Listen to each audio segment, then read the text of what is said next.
வணக்கம். நம்ம எல்லாருமே நம்மளால் முடிஞ்ச அளவுக்கு நமக்கு தெரிஞ்சவங்களுக்கோ தெரியாதவங்களுக்கோ சின்ன சின்ன உதவிகள் செஞ்சுட்டே தான் இருப்போம். நம்மளுடைய மனசு கஷ்டமாக இருக்கும்போது, நாம் ரொம்ப டவுனாக ஃபீல் பண்ணும்போது, நமக்குள்ளேயே நாம் ஒரு கேள்வி கேட்டுப்போம். நாமளும் தானம் தர்மமெல்லாம் செஞ்சுட்டு தானே இருக்கிறோம், நமக்கு ஏன் இப்படி நடக்குது அப்படின்னு. இப்போ ஆக்சுவல் கேள்வி என்னென்னா, தானம்னா என்ன, தர்மம்னா என்ன? நான் படித்தது அப்படியே பதிவு பண்ணுறேன், கேளுங்க, ரொம்ப இன்ட்ரெஸ்டிங்காக இருக்கும்.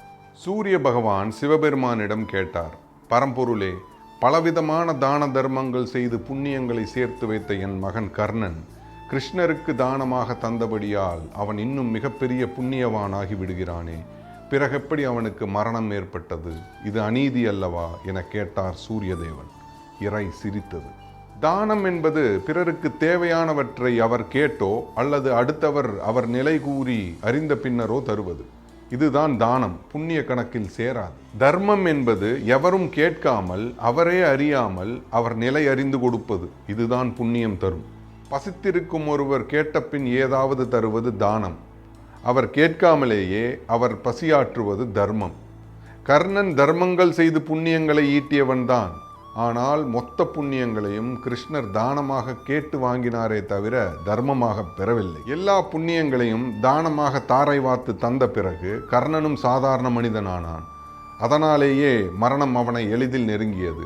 இப்போது புரிந்ததா என கேட்க ஈசனை வணங்கி நின்ற சூரியதேவன். கேட்டு கொடுப்பது தானம், கேட்காமல் அளிப்பது தர்மம். மறுபடியும் சொல்கிறேன், நம்ம எல்லாருமே நமக்கு தெரிஞ்சவங்களுக்கோ தெரியாதவங்களுக்கோ சின்ன சின்ன உதவிகள் செஞ்சுட்டு தான் இருப்போம். எல்லாருமே கஷ்டப்படுறவங்களுக்கு காசு பணம் கொடுத்து உதவி பண்ண முடியாது. அது அவங்க வசதி வாய்ப்புகளை பொறுத்தது. ஆனால் யார் பசிச்சிருந்தாலும் ஒருவேளை சாப்பாடு கொடுக்க முடியும். இந்த பதிவிலிருந்து நமக்கு கிடைக்கக்கூடிய மாரல், அன்னதானம் உன்னதமான விஷயம். பொன் பொருள் வாகனம் எல்லாவற்றையும் விட ஒரு மனிதனுக்கு அன்னமானது முழுமையான திருப்தியை அளிக்கிறது. எந்த வருணத்திலும் நல்லவர்கள் உண்டு. வயிறு காய்ந்து கிடக்கும் போது அந்த நல்லவர்கள் சிறிதளவு உணவு உண்டு நீர் குடித்து முகம் மலர்ந்தால் அந்த நேரத்தில் அவர்கள் சொல்லுகிற எந்த வாக்கும் பலிக்கும். நாம் கேட்காமலேயே நலமாக இரு என்று ஒரு வாழ்த்து அவர்கள் அடிமனதில் இருந்து கிளம்பும். அந்த மௌன வாக்கு நம் வீட்டை சூழ்ந்து கொண்டு வெகு நிச்சயம் நலன்கள் தரும். இந்த பதிவையும் நம்ம முண்டாசு கவியோட சிறப்பான வார்த்தையை வச்சே முடிக்கணும்னு நினைக்கிறேன். வயிற்றுக்கு சோறிட வேண்டும் இங்கு வாழும் மனிதருக்கெல்லாம். My name is Niyas Basheer.